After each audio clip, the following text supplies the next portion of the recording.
होणार सून मेरा घरची. घंट्या पोळ्या झाल्यात माझ्या. एवढी भाजी होईल पटकन 5-1 मिनिटात. हा झाली की तुझा डबा मात्र भरून घे. चहा झाला का? हो होतोय. साखर घातलीस त्याची? हो. काय टाकलीये पाहिली मी, एवढीशी घातलीस तू.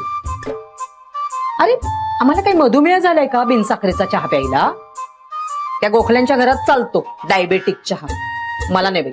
आम्हाला दोघांना बिनसाखरेचा चहा अजिबात आवडत नाही, कळलं? अरे घशाखाली उतरत नाही तो. आई तुझी तू नंतर वरून घालून घे. अरे वरून घातली तर ती विरघळते का रे? चहा बरोबर उकळून घेतली ना ती कशी चहाला चांगली चव लागते, अशी मुरल्यासारखी लागते. ठीक आहे, तुझ्यासाठी नंतर करून देईन वेगळा चहा. धप ऐकायचं म्हणून नाहीस तू.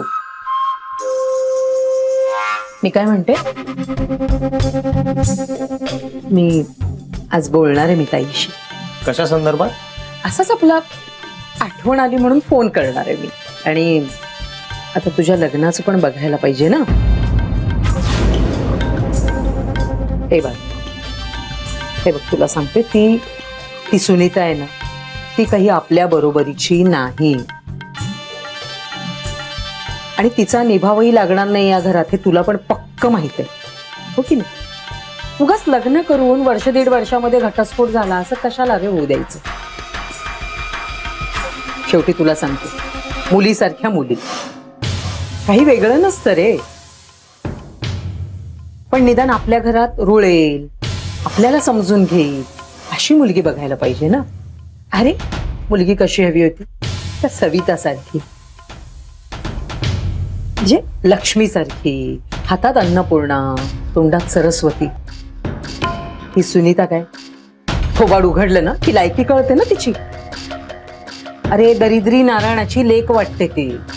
आणि स्वयंपाक पण तिला काही येत असेल असं मला अजिबात वाटत नाही. आणि ही सुनीता पाहिलीस, आगाऊपणाचा अगदी नमुना आहे. आपल्या घरात येऊन त्या गोखल्यांच्या घरात जाऊन काय केलं नाही तिने, सांग ना. कशाला पाहिजे ते नसते उद्योग? एवढं ओव्हर वागणं शोभतं का पोरीच्या जातीला? त्या मुलीशी जर लग्न केलंस ना तर आपल्याला आणि आपल्या घरादाराला पण विकून खाईल ती. आपल्याला ती मुलगी नकोच. अगदी पोचलेली मुलगी आहे ती. कशाला उगाच शोभा करून घ्यायची? झाली तेवढी पुरे नाही का? काय डोक्यात शिरतंय का नाही? नाही ना मग आता त्या काही टवळीशी काय आहे का नाही? काय रे, काय विचारते मी? काय रे? नाहीये. काय नाही? आता माझं सुनीताशी तसं काही नाहीये.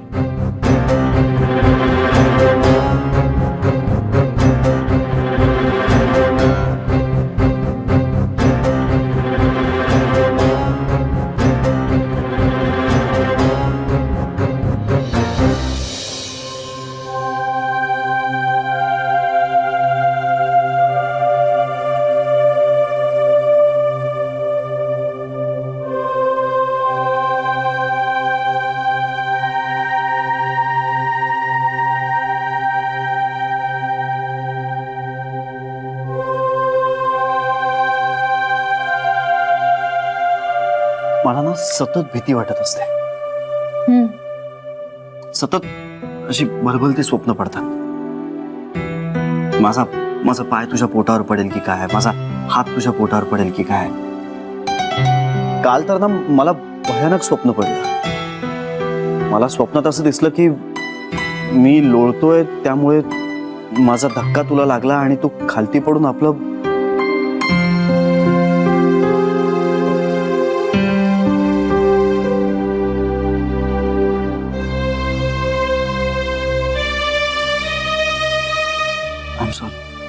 नाही नाही, मला कळतंय श्री. या स्वप्नामुळे मी इतका हादरलोय ना जान्हवी, आणि म्हणून मी ती गादी घालून ठेवली खालती. बरं, आणि तुला मी एकटीला रूम मध्ये सोडून जाऊ सुद्धा शकत नाही. झोपेत तू कूस बदलतेस, तुला कळत सुद्धा नाही. पोटावर जातेस तू. बापरे. तुला सवय आहे ना पोटावर झोपायची. अरे पण म्हणजे मला असं वाटतं, असं कसं म्हणजे खरंच का? अगं पण तू हे काय मुद्दाम करतेस का? सवय आहे तुला. बरं दिवसभर इतकं काम करतेस त्यामुळे दमतेस, मग इतकी गाढ झोप लागते ना तुला की झोपेत आपण कूस बदलतोय हे सुद्धा तुला कळत नाही. मग मला रात्रभर तुझ्याकडे लक्ष ठेवत बसावं लागतं. त्यामुळे ना अशी विचित्र सिच्युएशन झाली. मी घाबरलेला असतो ग. तुला एकटीला रूम मध्ये सोडून जाऊ शकत नाही आणि मला भीती वाटते म्हणून तुझ्या शेजारी झोपू सुद्धा शकत नाही. आई बाबा होणं म्हणजे काय असतं याची प्रचिती येते मला आता. काय करायचं मग आता? मी पहिल्यांदाच आई होते. मी पण पहिल्यांदाच बाप होतोय ना.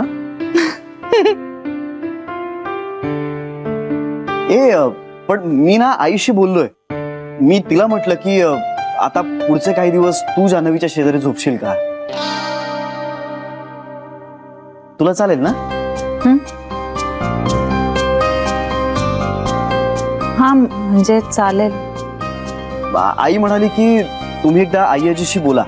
मग बोलूया का आपण? हा म्हणजे मलाही तसंच वाटतंय. किती दिवस असा जागा आहेस तू? नाही नाही तुला किती रात्री असं म्हणायचंय का? हा तेच म्हणजे केव्हापासून असा जागतोयस तू? ते तू प्रेग्नंट आहेस हे कळल्यापासून. बापरे. श्री आधी का नाही बोललास तू? नाही बोललो म्हणजे मला असं वाटलं की हे संपेल, टेम्पररी असेल, पण हे काही संपतच नाहीये. पण म्हणजे तुला झोप येतच नाही? येते ना. इनफॅक्ट खूप झोप येते मला, पण झोपू शकत नाही कारण मी घाबरलेला असतो. आणि जरा डुलकी लागली की अशी स्वप्न पडतात. त्यामुळे मी पुन्हा घाबरतो आणि मग ताडकन जागा होतो. आई ग बिचारा. आधी तू नव्हतीस म्हणून झोप येत नव्हती आणि आता बाळ येणार म्हणून झोप लागत नाही. एकूण काय माझ्या नशिबात ही काही झोप नाही. ऐक, आपण डॉक्टरांशी बोलूया का याबद्दल? त्याच्या आधी आपण आईजीशी बोलूया. येस, आई आजींकडून या गोष्टीवर नक्की सोल्युशन मिळेल आपल्याला. चल जाऊया. थांब थांब, माझा फोन तर घेऊ दे. आता आईजीच्या खोलीत जायला फोन कशाला हवाय? बरं चल.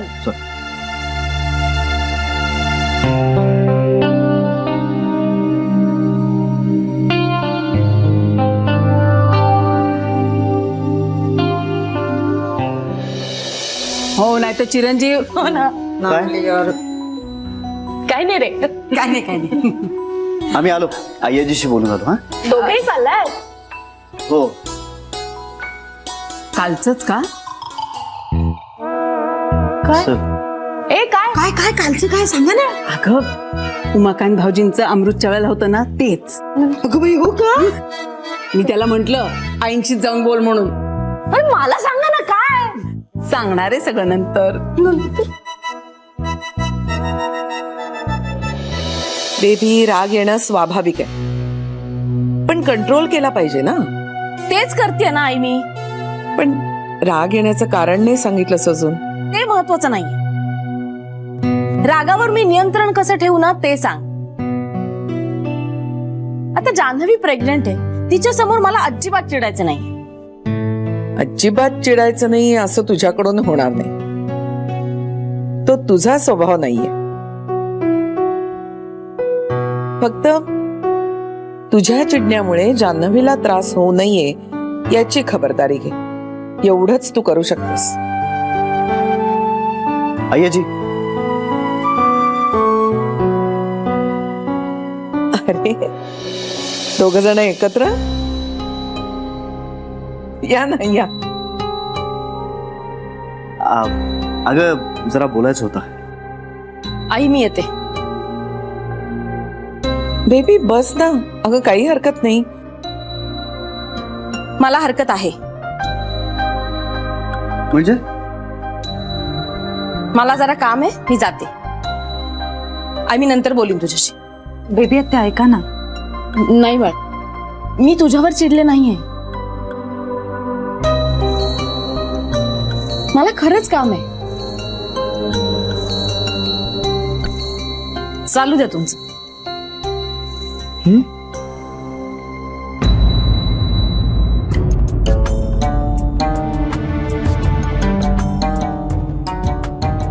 बसा ना, बसा.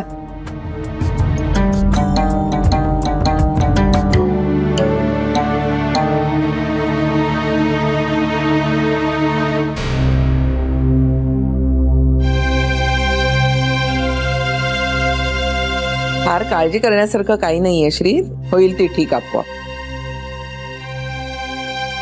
पण हिला काय झालंय काय? ते मलाही कळलेलं नाहीये. तिचा इमोशनल मेकअपच असा आहे की तिला सतत राग येतो. तो ब्रह्मदेवानच बनवलेला आहे. मी कितीही सांगितलं तुझा स्वभाव बदलला पाहिजे, तरी तो बदलायला मर्यादा आहेत याची कल्पना आहे मला. अगं पण ती अशी का निघून गेली? तिचं स्वतःवरचं काम चालू आहे. काय आहे ते कळेल मला. पण आता तरी काही काळजी करण्यासारखं आहे असं वाटत नाहीये मला. तुम्ही बोला, तुम्हाला काय बोलायचंय?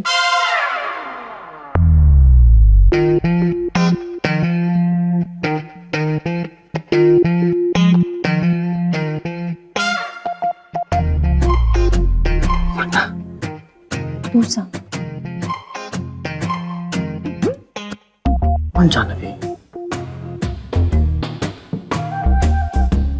प्रॉब्लेम तसाही तुला आहे ना. सुरुवात तर कर ना. मी कसं सांगू श्री?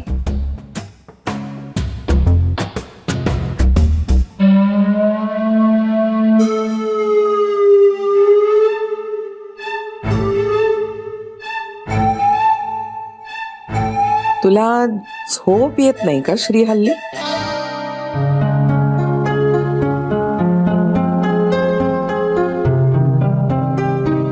भीती वाटते?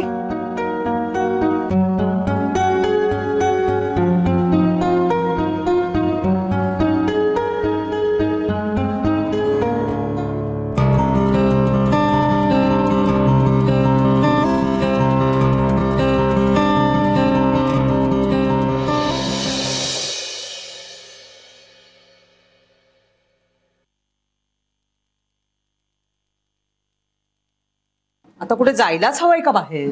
मला थोडं चालायला हवं, नाहीतर पाय कायमचेच आखडून जातील. हो, पण आता जरा कुठे बरे होत आहेत तर मरमर कष्टाला करायला पाहिजे. काही मरमर करत नाहीये, कोपऱ्यावर जाऊन दूध घेऊन येतोय. आणि दूध आणायचं म्हणजे फार मोठी काही ओझी व्हायची नाही. तुम्ही माझं कधी ऐकणारच नाहीत का हो?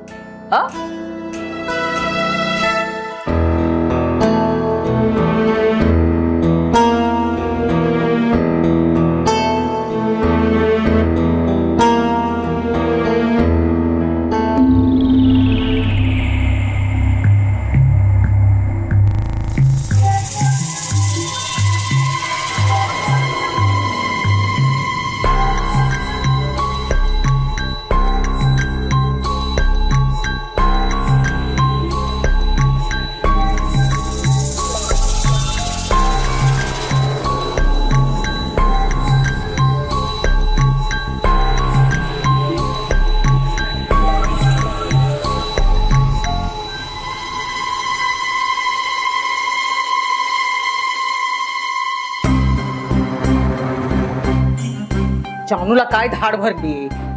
पटकन करावा ना फोन. कधी म्हणून वेळेला उपयोगी यायची नाही ही मुलगी. आज जर बाबांना केला असता ना तर लगेच अगदी दुसऱ्या सेकंदाला फोन केला असता तिने बाबांना.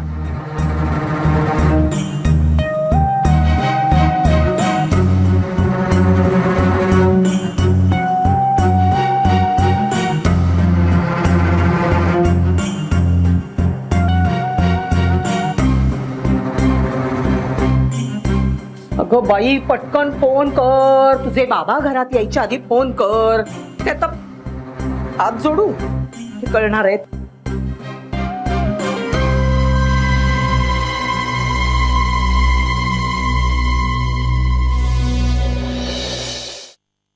असं होतं श्री, बऱ्याच नवरा बायकोंचं होतं. अगं पण मला भीती वाटते ना. स्वाभाविकच आहे. अरे रमाकांतच्या वेळेला तुझ्या आजोबांचं असंच व्हायचं. मी रात्री जागे होऊन पाहायचे तर हे आपले भूतासारखे जागे. मी विचारायचे काय झालं तर काही सांगायचे नाही. मग दुपारी पेंगायचे. तुम्ही तरी मोकळेपणानं बोलू शकता, मला हे कोडं कांताच्या वेळेस उलगडलं. मग लाजत लाजत त्यांनी मला सांगितली त्यांच्या मनातली भीती. पण मग तुम्ही उपाय काय केलात? प्रत्यक्ष परिस्थितीपेक्षा आपल्या मनातली भीती जास्त मोठी असते. म्हणजे आपण घाबरलो ना श्री की मनातल्या मनात सगळं मोठं करतो. पण प्रत्यक्षात तसं असतंच असं नाही. अगं पण भीती वाटतेच ना याची. आणि उपाय काय त्यावर?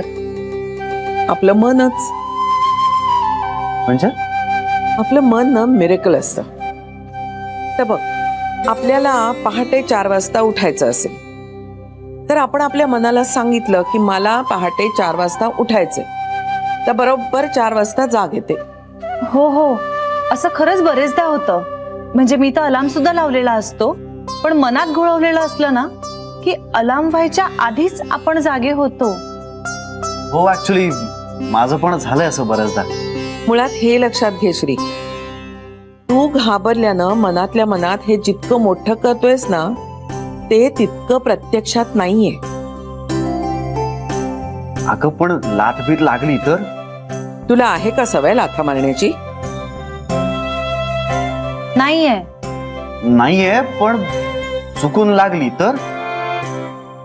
काय म्हणजे सवय की लाथ? सवय कशी लागेल अशी अचानक? लाथ. बघ, तुझ्या प्रश्नाचं उत्तर तूच देतोयस. नसलेली सवय लागेलच कशी? आणि बरोबर नेम धरून पोटावरच लात कशी बसेल?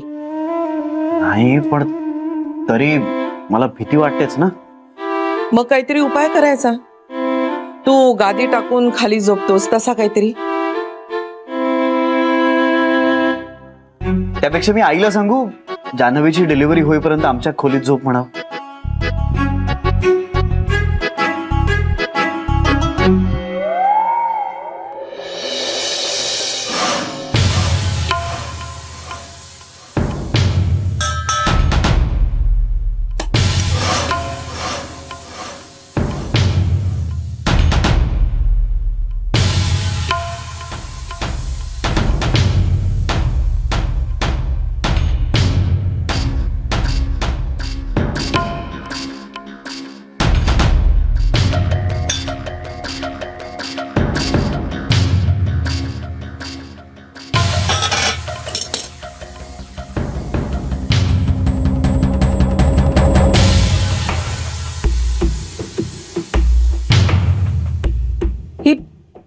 ही जानू पण ना कधी वेळेला उपयोगी पडायची नाही. पर मी बोलले की मग माझंच तोंड दिसतं.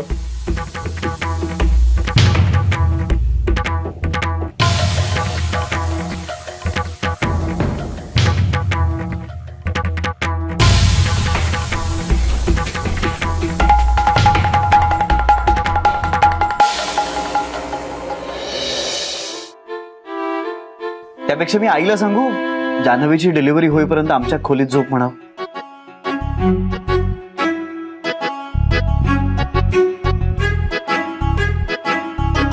मग जान्हवीला झोप लागणार नाही.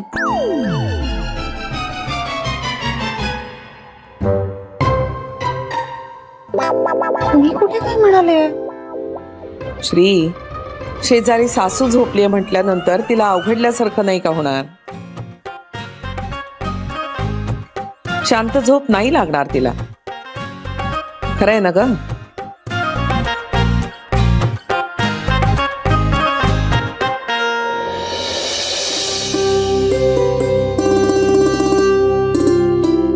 नाही पण म्हणजे तसं काही नाही. हे बघ, तुझी पूर्ण आणि शांत झोप होणं आवश्यक आहे. हो तेही खरंच आहे. आणि आपल्या मनाला पॉझिटिव्ह संदेश द्यायचा की सगळं नीट होईल, की होतं सगळं नीट आपोआप. पण तुला खरंच असं वाटतं आईजी? अरे अनुभवावरून सांगतेय. 4 मुलांना जन्म दिलाय मी. झालं का तुझं समाधान? तेही अनुभवानेच होईल. नाही खरं आहे तुझं म्हणणं आईजी. पण तू घाबरू नको श्री, सगळ्यांच्या बाबतीत हे असं होतं.